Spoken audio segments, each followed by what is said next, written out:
their users until Android or Apple comes out with a solid first keyboard so they can transition. Now, what I don't have here, but what's also going on in the marketplace is things around emerging tech and wearables. I've had the opportunity to work on a couple things so far. I worked on the Google Glass, I worked on the Samsung Gear application. Anybody know what Samsung Gear does? Ooh, so what Samsung Gear is this big watch, and there's certain functionality on the watch, and you pair it up to your phone. In the case of CNN, you can do things like, if there's breaking news, that breaking news will come on your watch, and you can click on it, and then the CNN application will open on your phone. Or if there's headlines, you can peruse the headlines on your phone, click on it, and it opens up the CNN application on your phone. Things like that. I mean, in my personal opinion, this is just opinion, in terms of emerging tech, we still have a long ways to go, Some people have to be in the forefront, totally makes sense. We're starting to get down that road, but I feel like, until that watch is a little bit more stylish, it's not gonna make it, Same thing in my opinion on Google Glass. The interesting thing about Google Glass is, if you can see, they're starting to do some seeding around making it fashionable and stylish, everything they have. Now, they have to do that, but they also have to get down that price point for people, the regular users who want to have that. That's where things are at. Any questions? Wow. Sure. So what do you, I know we talked about the past 4 years. What do you foresee happening in the next year or two from your analysis of kind of what you've been doing? Right. Well, there's interesting things happening in terms of mergers and acquisitions, right? So Microsoft bought Nokia. So Microsoft has their own platform, but Nokia was doing a fork in terms of doing Android usage. So there's a whole rumored Normandy device and all that kind of stuff. So those are the type of things that I feel like are going to come out in 2004. A lot of interesting things around mergers and acquisitions. Case in point, the WhatsApp that Facebook just bought for $19 billion. Yeah, I wish I were big. And other things like that, And then, of course, as emerging tech, that's going to continue to go on. There's going to continue to be phones that pair up with watches and glasses and other things that make sense, because we're increasingly living in a connected world. The thing for us, I think, at CNN and really beyond is really taking those next steps in terms of providing a personalized experience, This is your personal phone, you have it in your pocket. Study shows most people sleep with it. It's never 2.2 feet away from you at any given time. This is the stat zone. So how can I deliver you the news or whatever my product is in a personalized way that I can still deliver in an efficient manner? That's the question. How can I take advantage of the certain things about my device, right? Location aware, the size, the accelerometer. How can I take advantage of those things to optimize your experience? Those are the trends now, and we still haven't figured it out all the way. So those will be the trends within the future. So is Microsoft, with their release of 8, are they trying to create their own new set of apps? There's the Android app and Apple app, but with the Windows 8, how they have a lot more application pages. Like, I know it's really limited right now. Are they hoping to catch up to the others? Oh yeah, absolutely. So when they did that fork between 7 and 8, it was all about making efficiencies and making it easier for developers to develop things. Because at this point, it really is all about that app. Well, not all about, it's a lot about that app catalog. When you purchase a phone, I want my core apps to be on there. I don't want to have to make extras. So that's definitely one of the things that they're trying to do with that fork. Do you think they'll be successful? I'm not sure. You can never count out Microsoft. That's an amazing company. As much as people try to down and all that good stuff, we still, for the most part, use Microsoft Word and PowerPoint and all these kinds of things. Microsoft is so embedded in our lives, we don't even realize it. So, I can't count them out yet, but they need to start making some smarter decisions in line with mine, and they also need to stop abandoning the user base. You can't expect somebody to buy a new phone because you decided to upgrade. It has to upgrade along with you, right? right? Because phones, people keep phones for an average of 2+ years. I don't know that. Is there a question back here? So you have inside developer meetings, you kind of hear things, what they're trying to push and pull with the push notifications and pull notifications for apps. Is there any inside information you give us to prevent apps from going above and beyond the push and pull notifications? Well, I mean, I mean, I know they're trying to trick the user all the time. You install an app and yeah. you want CNN to come up all the time on the Yeah. banner or what have you. So they're, Right, because we want to continue to try right, to do. but we don't necessarily want that. So, I mean, within the settings, you don't. Outside, How do I turn off all of them? Besides CNN, The right? question is, how do I turn them all off? So within the settings, you should be able to Yeah. turn them off, you know, there's all settings, you know, especially on Android. Android is really more, it's developer focused, but it's more user centric in those things. When you download an app, it gives you all the warnings of things that that app has access to. Sometimes it's a little bit overkill, but within the settings, you can turn all of those things off. How long is the typical cycle to create an app for CNN? Yeah. For like Windows 8, the whole new release, how long did it take you to get your programmers up to that app to was workable? So actually for that development, we did it out of house. We used developers that are well versed within the platform. And so because, you know, I have written many PRDs, product requirements documents about how functionality should work, I was able just to retool it and send it over to it. So for something like that, where it was just kind of mirror existing functionality, it was probably about 3 to 4 months of effort. Now for, you know,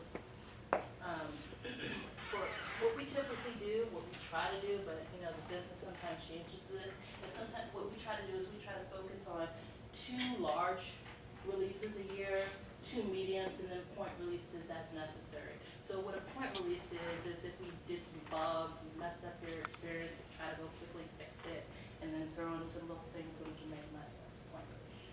So a big release of new functionality might take us 5 to 6 months from concept, like we're going to do these features, can I go write the requirements in the development, and release to market. Whereas a medium will take probably about 3 months. Yeah. How does CNN make money off their app? Is it just advertising space on the actual app? Currently, yeah, advertising space. So Click through? Yeah, well, inline banners, and then there's some sponsorship models on the international side. And we're, you know, there'll be some things that you may or may not like coming in the future, and we can monetize it more. Can you give some statistics about what percentage of people you watch, view mobile apps, desktop, create some kind of idea about that? For CNN? Yes. Well, you know, the interesting thing about CNN is that there's patterns. So what we find is that in the morning time when you wake up, that's where our mobile app, really mobile web, it's really, if you're talking about economies of scale, it's all about mobile web. Mobile web murders apps any given Sunday. It's awesome. I love it. I love it. Anyways, all the mobile stuff, that's where, in the morning time, that's where we get that big push. As the user goes to work, goes to, you know, their school or whatever, that's where we see the desktop pick up. About 6 to 8 p.m., that's where we see TV pick up. And then into the evening, mobile will pick back up. So I mean, it makes a lot of sense if you think about how you use your mobile device in the day. We're really seeing the same thing. How do you said you really like the mobile web? Why? Because I just, you know, I don't necessarily, well, here's my thought about this. I was a kid of the 80s and all that good stuff, so I was there when the World Wide Web came to be and all that good stuff. There's some older folks here too, so I don't feel like that's good. So, you know, when that first came out, you needed orientation, right? You needed to go through AOL, you needed to go through some platform to get some orientation to what was available to you, right? So as time went on in the World Wide Web, things got more sophisticated. The user got more sophisticated. Search got more sophisticated. So instead of going to AOL to find cute baby pictures, I can just type it into the browser, cute baby pictures, right?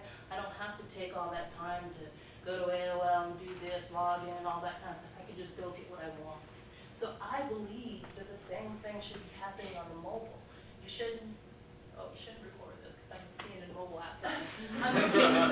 tell you guys this all the time, I truly believe this, you know, we're in that infant stage, it's somewhat of an infant stage in terms of mobile usage. That user still needs some orientation, right? That's why they use apps. There's always gonna be a case for apps, right? For games, for things that require heavy login, all that kind of stuff. But if I just wanna see the news, or I just wanna know what's going on or how I get from point A to point B, I should be able to just type it in that browser. Today's news. How do I drive to Newman, Georgia, or whatever? That's how I feel like the world should be. And so, you know, that's why I'm very excited and glad to see how much mobile web has progressed. Because see, I started back in 2007 working on mobile web. And at that time there were WAP sites, right? You had to go through the carrier portals and all that kind of stuff. And it's so archaic and hard to do. And now I can just type in what I want and get what I want like that. And, you know, that's how I think the thing should be. So that's what makes me excited about mobile web. I'm not familiar with seeing that, but is your mobile web product like personalized? Does it learn as the user? Does it know who logs in? So that I know that I'm gonna look up this, you know, this particular part of the stock market, maybe a couple sports scores, and then, It does that. is that something you're looking at doing? Absolutely, absolutely. It's all about personalization. You know. If we don't make that jump this year, I feel like we're gonna be lagging behind.